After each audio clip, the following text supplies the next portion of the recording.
हमारी बहुत सी बार ये आदत होती है कि हम लाइफ में कंपेयर बहुत करते हैं। We just ruin our happiness by comparing every small thing in our life. चाहे वो छोटी से छोटी चीज़ हो या बड़ी से बड़ी चीज़ हो, हम दूसरों के साथ कंपेयर करने लगते हैं और अपनी खुशी ख़राब कर लेते हैं। बात बहुत इजी है, बट बहुत कम बारी हमें ये समझ में आता है कि वॉट एवर वी हैव, चाहे वो बड़ी चीज़ हो या छोटी चीज़ हो, it's still a blessing from God.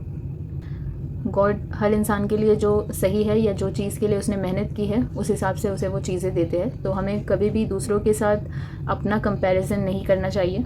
हाँ, कुछ चीज़ें कभी कभी ऐसी होती है कि लेट मिलती है और कुछ चीज़ें कभी कभी मिलती ही नहीं है, बट दैट डजंट मीन कि इसका मतलब ये नहीं है कि हमें ये सोचना चाहिए कि हमारी किस्मत ख़राब है या हम अच्छे इंसान नहीं है।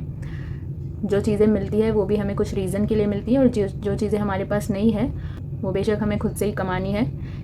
लाइफ में सक्सेसफुल होने के लिए ये ध्यान मत दो कि दूसरे कितना आगे बढ़ चुके हैं, बल्कि हर रोज़ आप अपने आप को इम्प्रूव करो, बिकॉज आप अपने आप की कंपटीशन हो। आप जितना रोज़ सीखोगे, रोज़ अपनी स्किल एनहेंस करोगे, अपनी जो बुरी आदतें हैं उन्हें छोड़कर जो अच्छी हैबिट्स है वो अपनाओगे। सो लाइफ में आप डे बाय डे ज़्यादा प्रोडक्टिव भी बनते जाओगे और आपके पास ज़्यादा दूसरों की चीज़ों पे ध्यान देने का या नेगेटिविटी पे ध्यान देने का कोई टाइम ही नहीं रहेगा। इट डज़न्ट मैटर लोग कितना कमा रहे हैं, इट ओनली मैटर्स कि आप कितना कमा रहे हो, और लाइफ में ग्रो करने के लिए क्या अच्छी स्किल्स सीख रहे हो या अपने टैलेंट को आप कैसे यूज़ कर रहे हो। कोई भी बड़ी चीज़ एक दिन में नहीं बनती, बट येस, अगर आप मेहनत करते रहोगे और अपने आप पे, अपने स्किल्स पे, अपने काम पे ध्यान देते रहोगे, तो एक ना एक दिन वो चीज़ ज़रूर बन जाएगी, जो भी चीज़ आप अचीव करना चाहते हो। So for example, if you see last 4-5 years में सोशल मीडिया कितना बूम हुआ है, कितना ज़्यादा लोग इस पे आगे बढ़े हैं, और बहुत से लोग जो उन्हें देखकर जज करते थे या उल्टी सीधी बातें करते थे, वो आज भी पीछे ही रह गए। बिकॉज मैंने ये नोटिस किया है हमेशा कि क्रिएटर्स जो है या फिर दूसरे फील्ड में भी जो लोग हैं, जो अपने काम से काम रख रहे थे और अपनी चीज़ें कर रहे थे, हर रोज़ अपने आप को इम्प्रूव कर रहे थे, अच्छा कंटेंट डाल रहे थे, जिन्होंने अपने आप पर और अपने कंटेंट पर काम किया है, and they were not judging others और they were not comparing themselves to others. So उन्होंने बेशक अच्छी ग्रोथ, अच्छा सक्सेस जो है इन लास्ट 4-5 ईयर्स में अचीव किया है। और जो लोग उन्हें जज करते हुए बैठे थे, जो उन्हें कंपेयर कर रहे थे या जो ये कह रहे थे कि ये सोशल मीडिया पे आके कुछ नहीं कर पाएंगे, वो अभी बैठ के उनको देखकर सिर्फ शौक में रहते हैं और ये सोचते रहते हैं कि काश हमने भी आज से 4-5 साल पहले ये सब चीज़ें थोड़ी बहुत शुरू कर दी होती। तो इट्स वेरी इजी, जब तक आप दूसरों पे ध्यान देते रहोगे आप खुद पे ध्यान नहीं दे पाओगे, और अगर आप खुद पे ध्यान नहीं दे रहे हो तो जो चीज़ें आप कर सकते हो, जो टैलेंट, जो कैपेबिलिटी आपके अंदर है, वो सारी चीज़ें आप नहीं कर पाओगे। लाइफ में एक बात ज़रूर याद रखना, आप जितनी मेहनत करोगे और जितना अपने आप पे काम करोगे और जितना अपने काम से काम रखोगे, उतना लाइफ आपको ऑटोमेटिकली रिवॉर्ड देते रहेगी। बट येस, अगेन, ये एक दिन या 1-2 महीने की बात नहीं है। You have to show up every day. You have to break your laziness, your comfort zone, और हर दिन, हर महीने अपना बेस्ट देने की कोशिश करना है. Put your full efforts and dedication. But yes, make sure to put these efforts on right place and in right work. And why I am saying again and again कि ये एक दिन का काम नहीं है, because आपने नोटिस किया होगा हर बार जब भी कोई शॉप ओपन होती है या जब भी कोई इंसान ऑनलाइन या ऑफलाइन बिज़नेस करता है, तो ज़रूरी नहीं है कि पहले दिन से या दूसरे दिन से उसके स्टोर में कस्टमर्स आना शुरू हो जाए।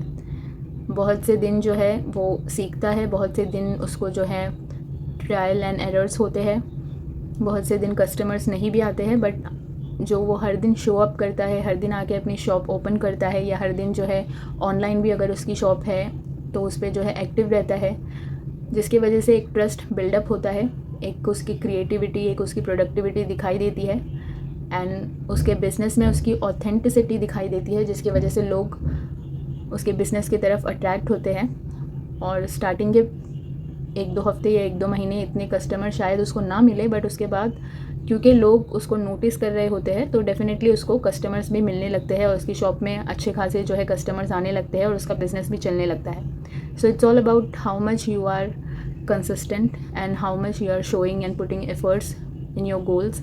और अगेन, इट्स, जैसे मैंने कहा था, इट्स मी वर्सेस मी। तो आप हर रोज़ अपने आप को कितना इम्प्रूव करने की कोशिश कर रहे हो, और कितना जो है चीज़ों पे ध्यान दे पा रहे हो, कितनी चीज़ों में जो है आप आगे बढ़ने की कोशिश कर रहे हो। दूसरे क्या बोल रहे हैं क्या नहीं बोल रहे, इससे आपका कोई लेना देना नहीं होना चाहिए, because they are not going to come and pay your bills. It's you who going to take care of your family. It's you who going to build your future. So accordingly आप जो है अपनी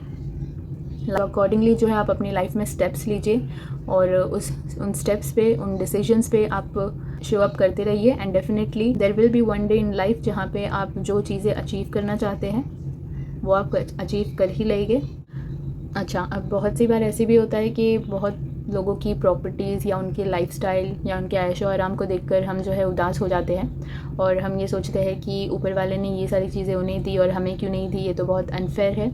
so technically देखा जाए तो ये unfair नहीं है. जो उनके पास है वो उनके एंसेस्टर्स की वजह से है. उनके एंसेस्टर्स ने, उनके जो है प्रीवियस जो उनके फैमिली मेम्बर्स थे, उन्होंने इतनी मेहनत की होगी अपनी लाइफ में, जिसकी वजह से जो कुछ भी फैसिलिटीज़, जो कुछ भी ऐशो आराम है उनके पास है. और बेशक उनकी अपनी भी मेहनत होगी बहुत सी चीज़ों में. तो किसी से भी जेलसी करके या किसी से भी जो है खुद को कंपेयर करके अपने आप को डिसअपॉइंट करना, ये अपने आप में ही बहुत छोटी बात है. आप अपना खुद का लाइफस्टाइल बिल्डअप कीजिए, आप अपने खुद का ऐशो आराम, अपनी शोहरत दौलत बिल्डअप कीजिए, ताकि ये सारी चीज़ें आपको भी काम आ पाए और आपकी आने वाली जनरेशन्स को भी काम आ पाए. सो it's all depends on you and it's all starts with you. अगर आप खुद पे कॉन्फिडेंस नहीं है और खुद की चीज़ों पे कोई एक्शन नहीं ले रहे हैं और लाइफ में बस दूसरों को देखकर अपना टाइम वेस्ट करते जा रहे हैं, तो मैंने कल के व्लॉग में भी कहा है कि time and tides wait for none. So it's better कि आप जो है अपने आप पे ध्यान दीजिए और अपनी लाइफ पे, अपने काम पे ध्यान दीजिए. और अगर आप ऐसा कर रहे हैं तो well and good, because successful इंसान वही होता है, या सक्सेसफुल इंसान जो होते हैं बेसिकली वो दूसरों की चीज़ों में इतना ज़्यादा इंटरेस्ट नहीं दिखाते हैं. वो अपनी चीज़ों में इंटरेस्ट रखते हैं, अपने काम में इंटरेस्ट रखते हैं, अपनी एक खुद की लीगेसी जो है, अपनी एक खुद की लीगेसी बिल्ड करते हैं. एंड दैट्स वाई वो सक्सेसफुल बनते हैं. एक ना एक दिन ज़रूर आपको जो है आपकी वो सारी चीज़ें मिलेगी जो आप मैनिफेस्ट कर रहे हैं. So yeah that's what all about today's episode. मैं फिर लौटूंगी कल एक नए एपिसोड के साथ, that is episode 18 of corporate lifestyle. तो तब तक के लिए stay safe, stay healthy, stay happy, do take very good care of yourself, because self love is most important. जान है तो जहान है. Take care, bye bye.